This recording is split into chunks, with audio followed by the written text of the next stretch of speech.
back to the HaneyBiz Project with investorpreneur Mark Haney, coming to you from the Marquee Media Studio. Welcome back to the HaneyBiz Project, brought to you courtesy of DSA Technologies and California Growth Advisors. And today, I have the privilege of being joined by the most humble, down-to-earth entrepreneur. He's the co-founder and president of Anderson's Dry Cleaning. I'm here with Tim Anderson. How you doing, Tim? I'm doing great, Mark. Thanks for that introduction. Such a nice guy. When I first met you, I fell in love. Actually, I'm like, this guy is a guy that I would want to be hanging out with. So we finally got you on the show. We're hanging together today. Talk to us about your business. Talk to us about your entrepreneurial journey. Yeah, well, first off, I got to tell you, Mark, I've been to your building now, I think, like 5 or 6 times. Yeah. And this place has like an entrepreneurial spirit that's just different than any place I've ever been before. So I encourage all the entrepreneurs out there to come by and at least do a visit. Well, John has made it pretty clear. You got to put the right people around you, and so did Lori. And that's one thing I'm good at, is throwing a party that people love to come to. No other talent, but I can throw a party. Yeah, this is a fun place. I recommend people hang out over here. So. Awesome. All right, let's talk about you. I want to talk about me some other time. Let's talk about you right now. Well, I was born and raised in Sacramento, and just like a lot of the people here, I love the city. So I did the corporate thing, moved around a lot, but I knew that I wanted to raise my family in Sacramento. So we lived in Portland, Oregon. We lived in Utah. We lived in Southern California. And then about 10 years ago, we moved back, and we're staying for good. Yeah, well, you grew up here. You were a great baseball player, played at Sac City. Yeah. So you're an athlete. How does that transition into being an entrepreneur? It's you just take so many lessons from athletics. And I know, listening to all your guests that you've had, everybody kind of says the same thing, but it's so true. In fact, one of my coaches, Jerry Weinstein, a great coach, he mentioned all the time when we'd come to practice, he goes, if you're not early, you're late. Wow. So that's why I slept in your parking lot last night. So I couldn't let my coach down. Go Jerry. But yeah, I to this day, I go back to those situations and some of those things, like you said, running your sprints on your last show, those just stick with you. Yes, and I take that into my business every day. Well, tell us about Anderson's Dry Cleaning. You're not an ordinary dry cleaning company. No, I really, I feel we're like a customer service company that just happens to do dry cleaning. Okay. I think, like your previous guest, I didn't know that much about dry cleaning, but I felt like I could connect with people, and I felt like I could sell the business. I thought the business model that I want to say we had a little foresight with all the delivery type stuff that's happening now. I believe that was kind of the thing of the future, that people were looking for convenience. And if we could provide that with a little extra customer service, I think we had a winner, and we've been able to do that. So I am a customer, but I won't give away how it goes. So basically, you pick up the dry cleaning one day, and the next day, I'm wearing that same shirt again. Yeah, so we're hustlers. We're grinding out there. So we basically find out where you live. We put you on the route. We come by in the morning and pick your stuff up. We get it to the plant. We clean it, and then we get it back to you. So it's kind of a unique service. And you put it on my doorstep. I do. I don't have to walk out to a mailbox. It's up there on my doorstep, and there's this green bag, right? It's so...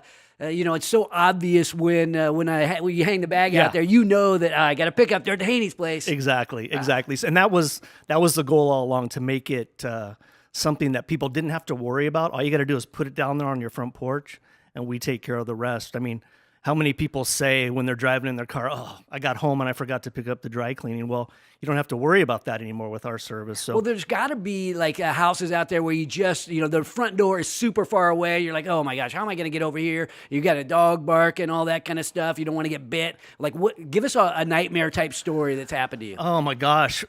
My wife and I were kind of, like when we started this, we didn't have a whole lot of employees, so it was just her and I.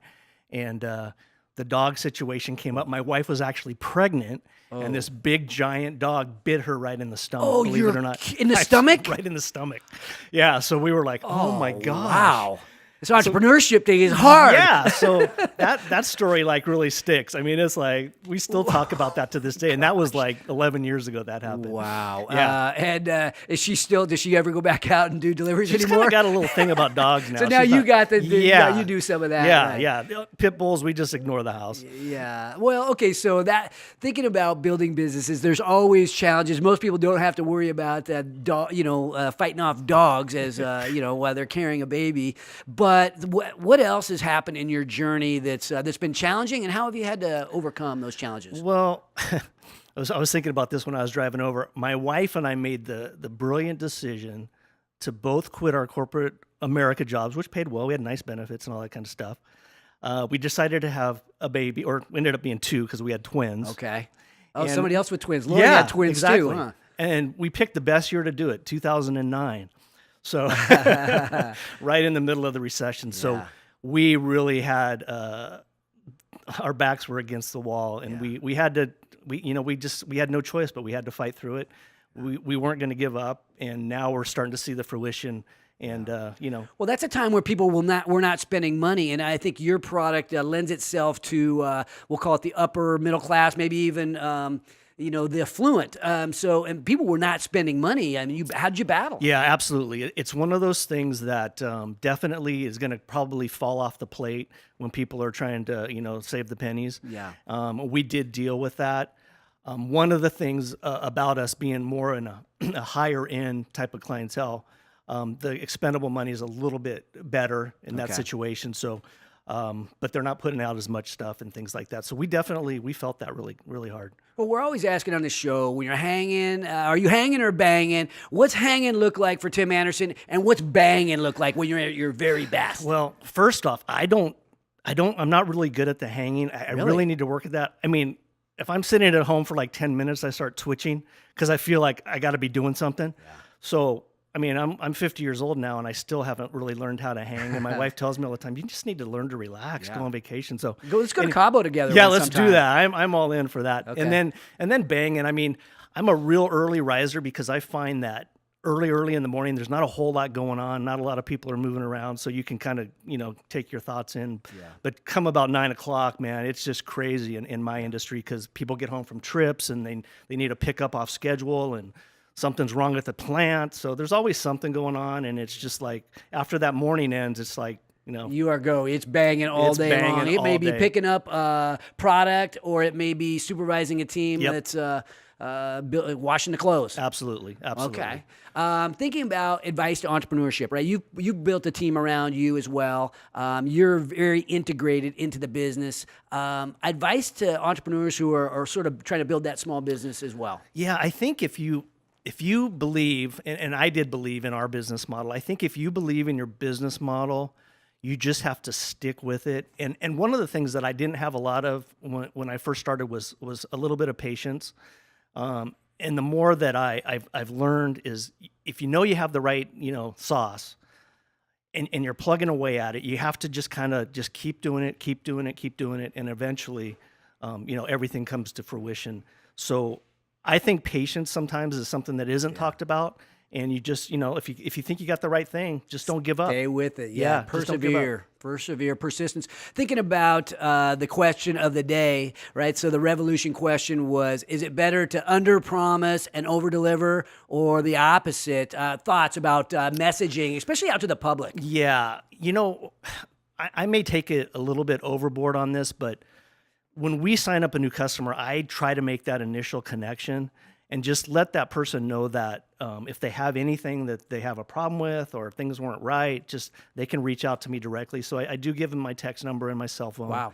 So yeah, sometimes that's not so great. And but- when you get up early, so we can text you like at 6 a.m. yeah, What time can believe we me, start texting you? I can get texts at 4 a.m. sometimes. Yeah, like, hey, I got the wrong shirt. I'm like, oh god, there goes my sleep. But yeah, so I don't know. I just think we're always trying to over deliver. We really are. That's what I think kind of makes us special in what we do. We kind of make it a little bit more of a personal interaction as far as just my clothes comes in, they get clean, and they go out.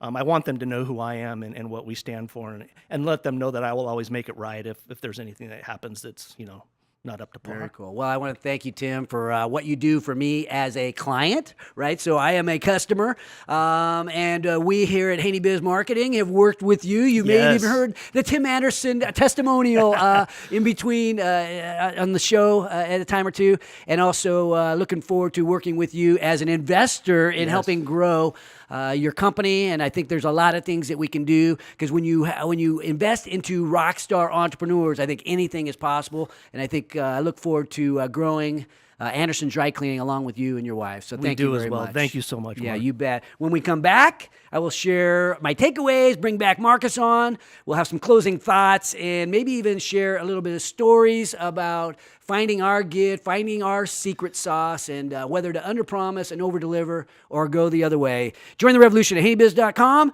This is the HaneyBiz Project.